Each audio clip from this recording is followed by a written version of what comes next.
Bago tayo mag-umpisa, baka pwede nyong i-like ang video na to. Malaking bagay ang like sa aming mga content creators. Maraming salamat po.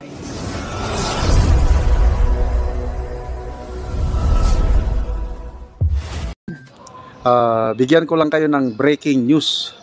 Post ito ng Philippine Star. Tungkol ito sa mga Marcoses. Yung mga kaso pa nila noon. 27 years ago. Mga graft cases na naisampa sa kanila. Ito, may desisyon na ang Sandigan Bayan. Okay, ito ang, basahin ko ang post ha. The Sandigan Bayan 5th Division found former First Lady Imelda R. Marcos guilty of 7 counts of graft and sentenced her 6 to 11 years in prison of a graft case that ran for 27 years. Kinilaw na budget at sinampalukang budget. Martin Romualdez, anak ng baka, bulahan lang ata tayo Marso na. Bukas, kahapon siya nagpost o Marso na ngayon. Wala pa rin yung pinangako. Ito na yung tawag ni Speaker Martin Romualdez sa mga sa mga generals natin. Andali. I'm here with our chair for ACO and our ACO bicameral members. Hi, Chief Roddy. Please, Yan na si Romualdez.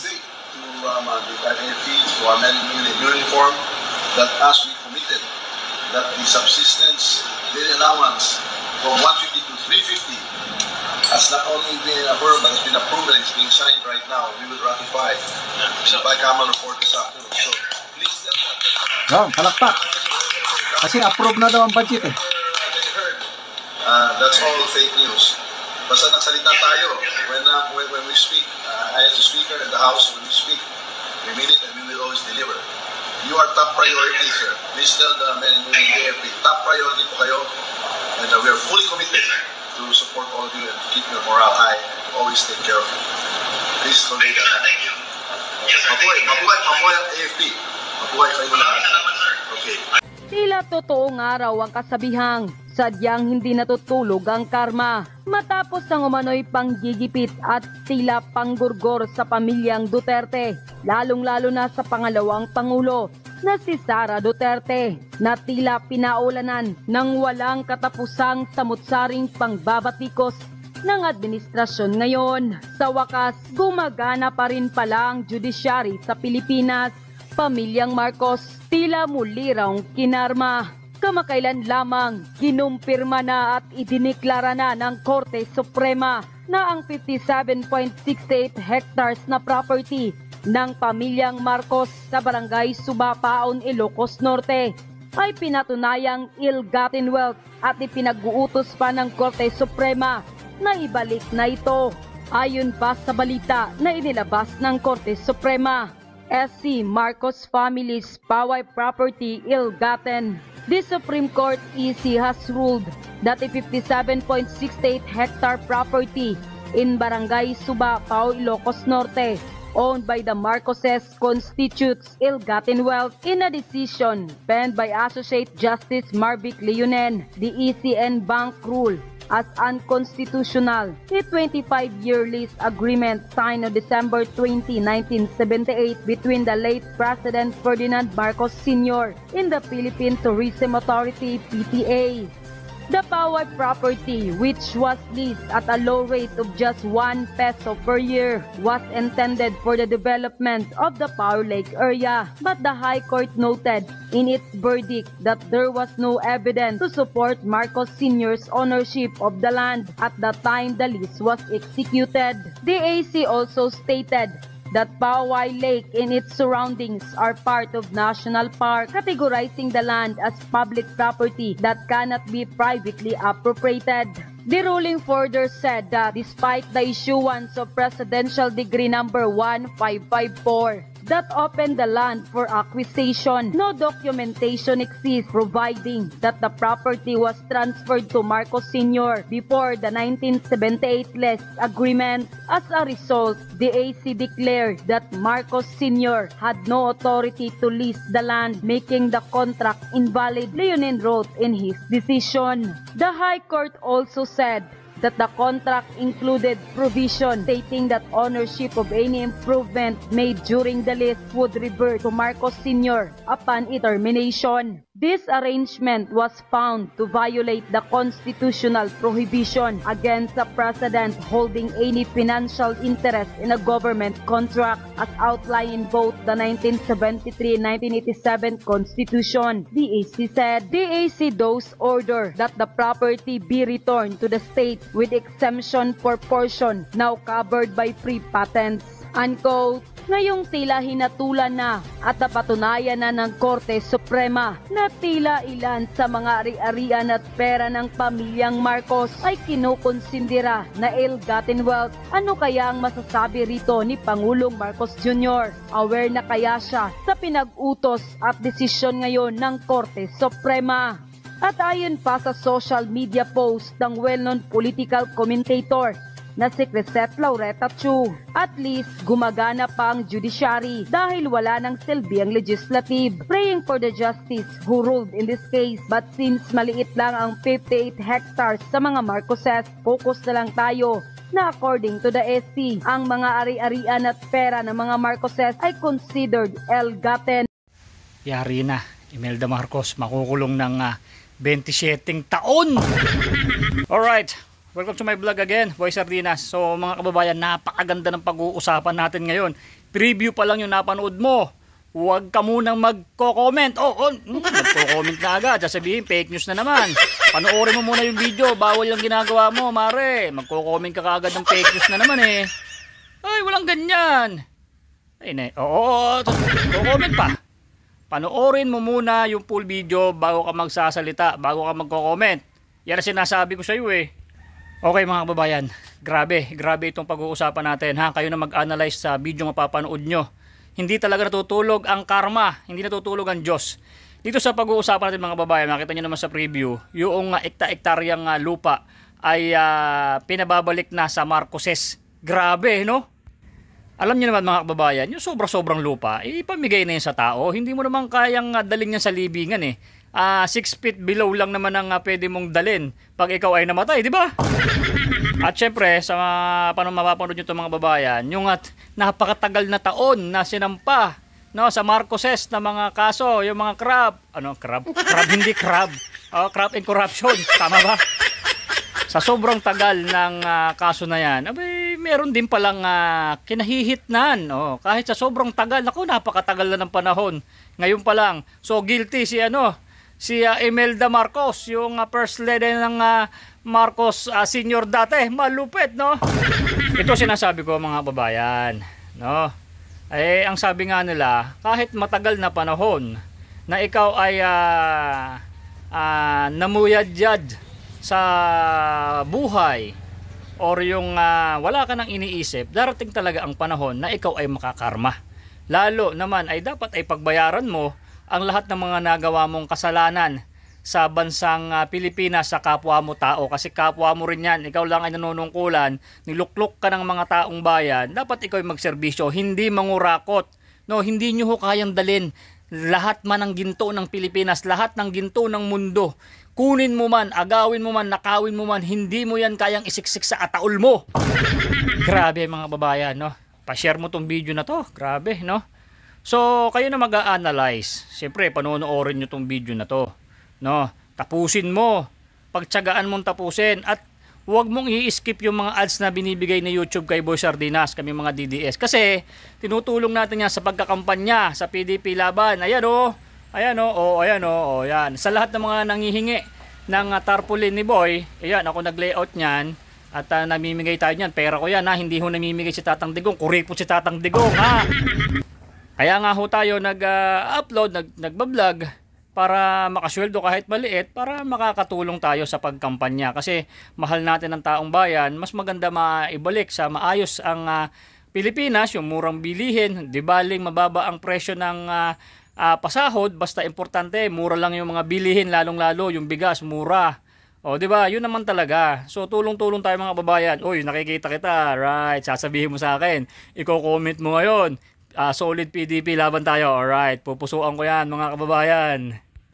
So, balik tayo sa karma mga kababayan, no? Yun nga, yung sabi ko nga sa inyo, yung karma na nanggagaling sa Panginoon ay ibibigay at ibibigay pa rin sa taong nagkasala yan. Kaya kayo mga kababayan, o kahit ako, syempre pati ikaw boy, syempre kasama ka, ha? Wag na wag kang gagawa ng tabi to panglalamang sa kapwa, kasi darating ang panahon, hindi man ngayon, darating ang panahon tulad ni kay Imelda Marcos, o di ba, napakatagal na panahon na, napakatagal na taon na, ay bumabalik pa rin talaga, ibabato pa rin sa kanila yung mga karma na dapat ay matanggap nila hanggat nabubuhay pa sila. At syempre sa mga nanunungkulan sa bansa tulad ng mga Supreme Court, so sana huwag kayong masisilaw sa mga sakaling ibibigay sa inyo para ilaglag nyo yung laban, no? Huwag naman po sana matakot tayo sa Panginoon, maawa tayo sa mga kababayan natin na mga naghihirap, sa mga kababayan natin na talagang nasa laylayan, no?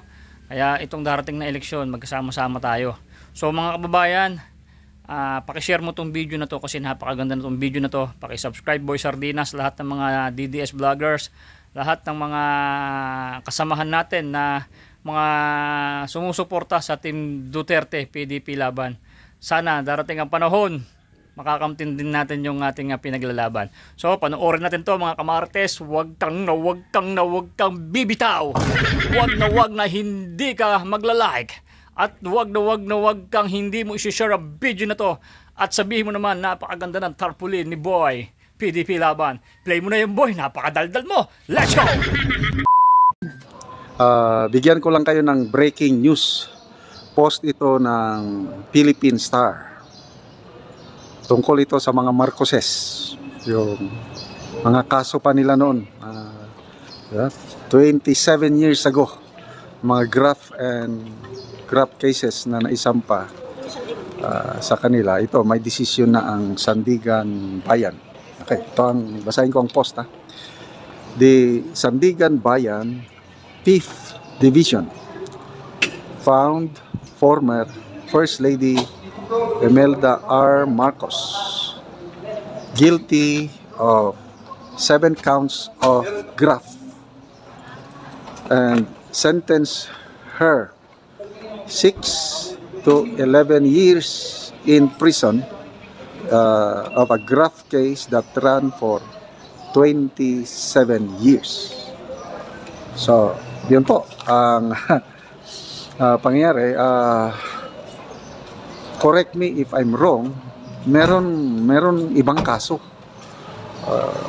na found guilty rin ang dating First Lady, and I believe itong unang kaso na ito is on appeal na. Hindi ko na alam kung nasa Court of Appeals pa o nasa Supreme Court na. So ito, panibagong kaso na dinesisyonan ng Sandigan Bayan.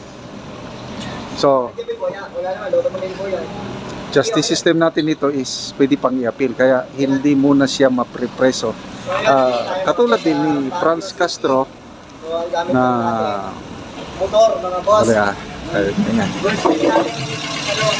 katulad ni Franz Castro, convicted na siya sa RTC ng child trafficking ba, child abuse. So hindi pa siya nakulong dahil on appeal. So I am very sure ito i-a-appeal ng Marcos family, akyat sa Court of Appeals hanggang makarating pa sa Supreme Court. Ganyan po tayo.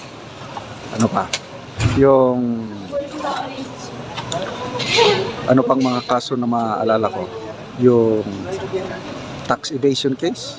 Diba, election issue ito nung May 2022 na election, yung desisyon na ng Supreme Court na ang mga Marcoses magbabayad ng how much, nakalimutan ko na.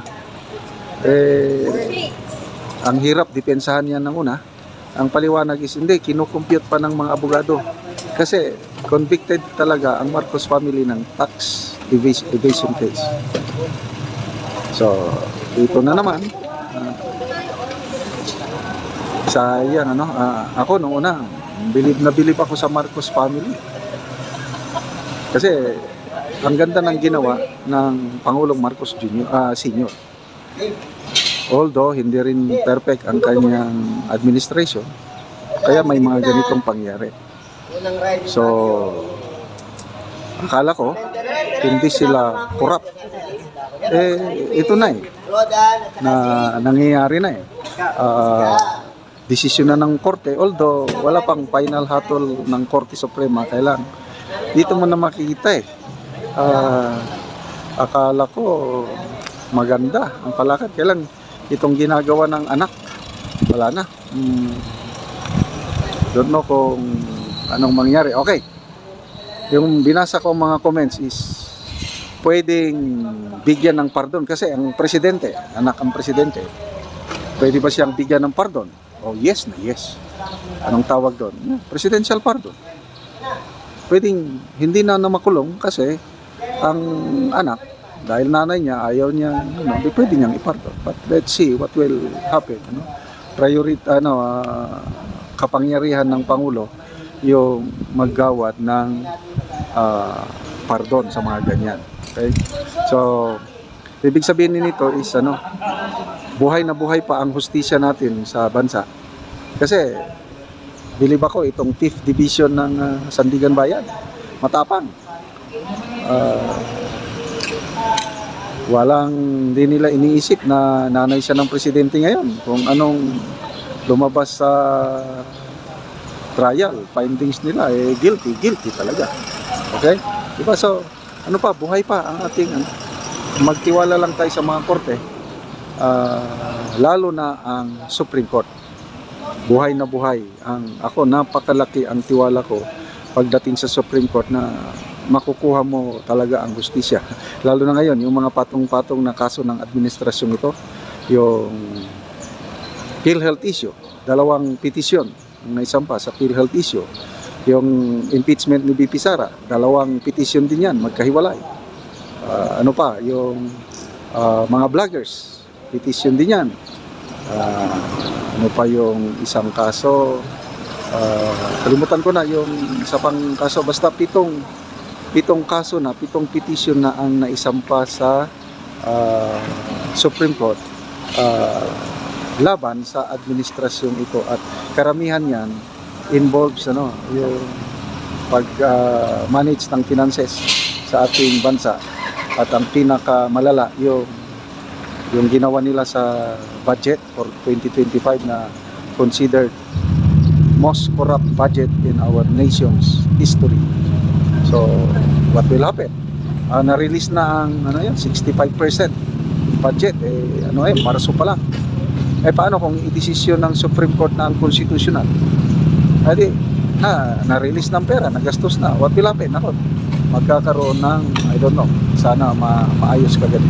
Pag-usapan natin itong post ni Brigadier General De Leon, tungkol ito sa kawawang kalagayan ng mga sundalo natin. Pinangakuan sila ng increase sa kanilang daily food allowance. Hanggang ngayon, wala pa rin. Ito, sabi ni General De Leon, basahin ko ang post. Hayan. According to the Armed Forces of the Philippines, the 350 pesos subsistence or food allowance for soldiers have been successfully incorporated into the signed 2025 General Appropriations Act. Yehey!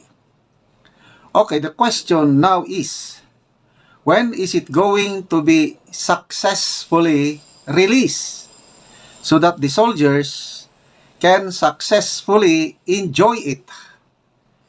Diba, it was successfully pinagyabang about by Martin Romualdez in front of general officers that resulted into a successfully extracted commitment of, we will watch your back.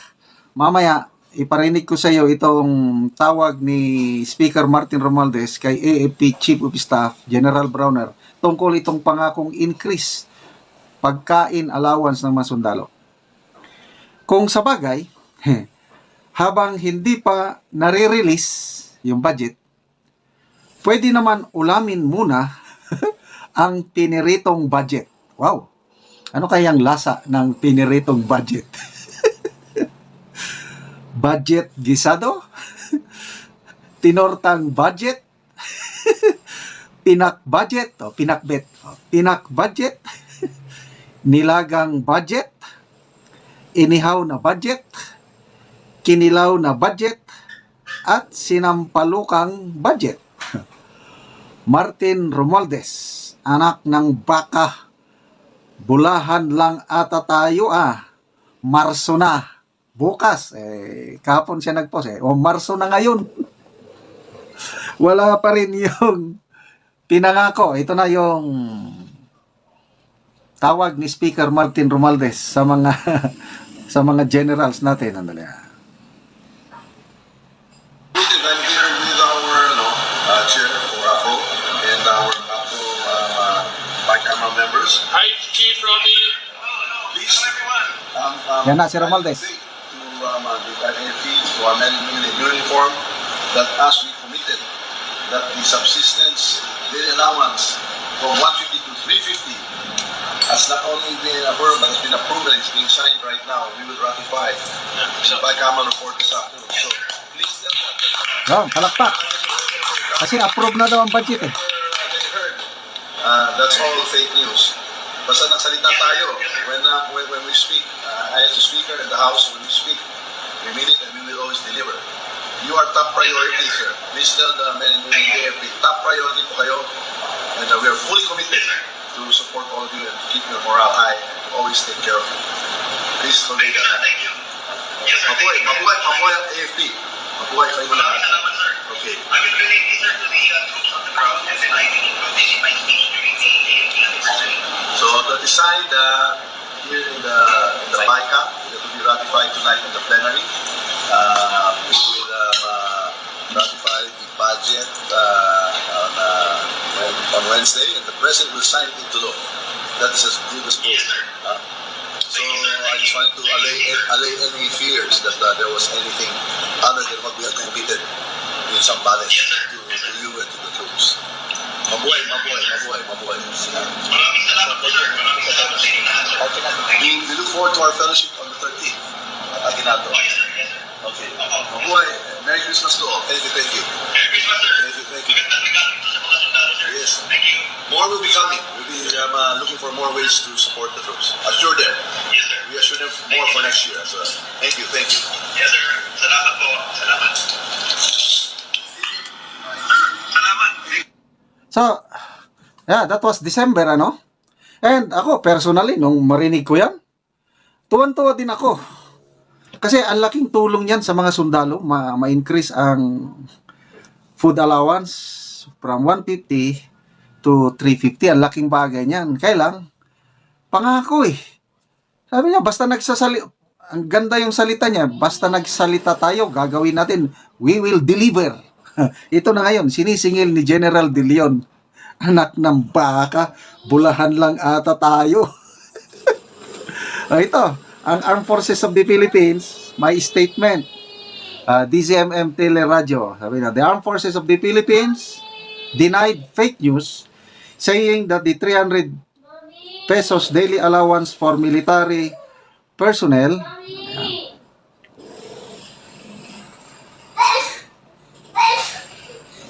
was not approved. So, no problem, approved. Sabi ng AP, contrary to these misleading reports, the 350 daily allowance increase has been successfully incorporated into the approved 2025 General Appropriations Act ayon sa AFP. So, ano yon? Hanggang papel lang, approve lang, ang sundalo, kailangan niya cash. We need cash. Kaya nga, nakakatawa itong si General De Leon, pwede. Sige, ang ulam ng sundalo, piniritong budget. Ano kaya kung kayo ang sundalo? Pinangakuan kayo. Ina-expect mo na. January, wala. February, wala. Marso na ngayon. Anong pakiramdam ng sundalo ngayon? O, di ba? Masaya pa sila? O, meron ng ano. Anyway, sana. I-release na yung pundo. Kaya approve naman kaya. Eh, bakit? Nasaan ang pera kung approve? Yan ang problema kung wala ng pundo, wala ng pera. Pag-usapan natin ngayon ang mga post ni Brigadier General De Leon tungkol sa kawawang kalagayan ng ating mga sundalo at ang pangako ni Speaker Martin Romualdez. Ito, una niyang post. Sabi niya, "To those who know the whereabouts of Martin, remind him of his promise 350 subsistence allowance for soldiers." Promise. Last December ito, pinagmayabang niya. And then ito, another post ni General De Leon. Nagpapatulong siya kay CIDG Chief Major General Torre. Sabi niya, "I am earnestly requesting Police Major General Torre to look for the heartbeat of Martin Romualdez. If found, please inform Martin that the whole country in general and the armed forces of the Philippines in particular are waiting with bated breath and unbridled excitement for his well-documented and widely announced increase in the soldiers' subsistence allowance to 350 pesos. Marso na ngayon. Enero, dumaan ng Enero, wala. Ang mga sundalo naghihintay. Kasi promise eh. Ang laking bagay yun, yung 200 pesos. Kasi 150 dati, dinagdagan ng 200 per day. So 350 na ngayon. Malaking bagay yun sa ating mga kasundaluhan. Kasi yung 150 per day ngayon, hindi ka na mabubusog. So ano yun? Tig 50 per meal. Paano ka? Sundalo ka? Pupunta ka sa bundok. Hanap ng kalaban ng bansa. 50 pesos per meal ang budget mo. Wala na talaga. So, kung matupad sana yung pangako, madagdagan ng 200, tatanggap na yung sundalo 350 per day, malaking bagay yun. Matutuwa ang mga sundalo. Ang problema, nasaan na yung pangako? Wala pa rin. Yeah, well documented ito. Ang daming videos ni-research ko. Tinype ko lang. Martin Romualdez, promise, increase subsistence allowance of soldiers. Ang daming lumabas. Unahin natin dito ha. Ito.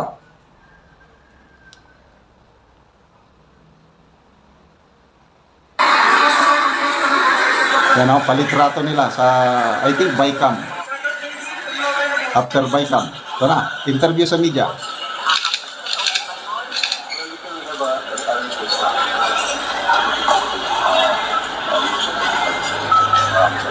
Sir, yung subsistence allowance mo for this? Ay, napaka... Yun, subsistence allowance. Pagkanyang ginawa natin nilagay natin na increase of the AFP for our soldiers, daily subsistence allowance, we increase from 150 to 350. That is going to be maintained and fully supported sa ating mga sundalo. Kaya talaga po kami for the high morale of the soldiers, men in uniform, AFP. Tuloy po yun yung daily subsistence allowance increase from 150 to 350.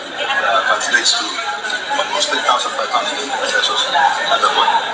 Thank you. Hindi naman kayo kanina, pinag-aas yung living wage.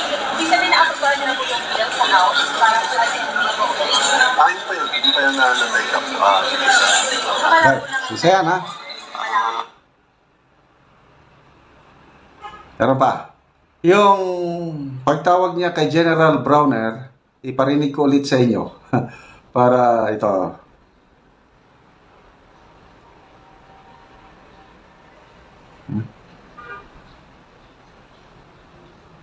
Chief, as we committed, I'm here with our chair for APRO and our APRO. Widely publicized ito, natawag. Please, kindly convey to General Browner ang kausap. to our men and women in uniform that as we committed, that the subsistence daily allowance from 150 to 350 has not only been affirmed but has been approved and is being signed right now. We will ratify the bicameral report this afternoon. So please tell that regardless of whatever doubts, whatever they heard, that's all fake news. Basta nagsalita tayo when we speak. As a speaker in the House, when we speak, we mean it and we will always deliver. You are top priority, sir. Please tell the men and women in the AFP, top priority po kayo. And we are fully committed to support all of you and to keep your morale high and to always take care of you. Please convey that. Thank you. Yes, sir. Mabuhay ang AFP. Mabuhay kayo lahat. Salamat, sir. Okay. I will relate this, sir, to the troops of the ground, and then I will include my speech during the AFP. So the design here in the BICA, it will be ratified tonight in the plenary. We will ratify the budget on Wednesday, and the president will sign it into law. That's as good as proof. Yes, sir. So I just wanted to allay any fears that there was anything other than what we have committed in some balance to you and to the troops. Mabuhay. Maraming salamat po, sir. Maraming salamat sa inyong lahat, sir. We look forward to our fellowship on the 13th at Aguinaldo. Oh, yes, sir. Yes, sir. Okay. Mabuhay. Merry Christmas to all. Thank you. Merry Christmas, sir. Thank you. Magandang regalo ito sa mga... So very clear ha.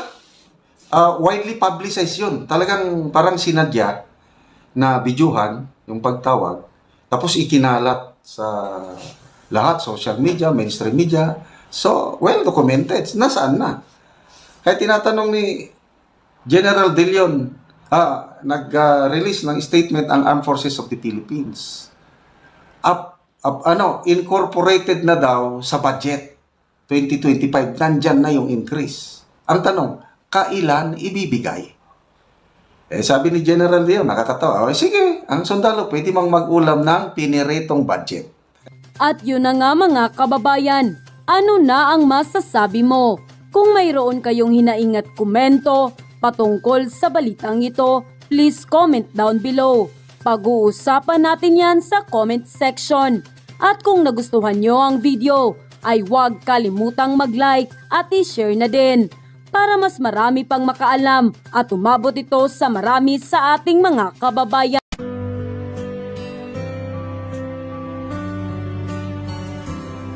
Ang bulong ay kumalat na, isa ang nais nila, isigaw ang nadarama. Pilipinas muling magsama-sama, Pilipinas Duterte pa rin ang tunay na nagmamahal sa atin. Laban niya ay laban natin, Pilipinas Duterte pa rin.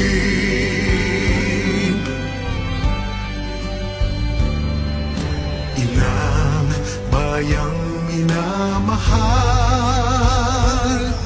lagi kang ipagdarasal na muli kitang makita. Pilipinas, bangon, may pag-asa pa. Pilipinas Duterte pa rin ang tunay na nagmamahal sa atin. Laban niya ay laban natin, Pilipinas Duterte.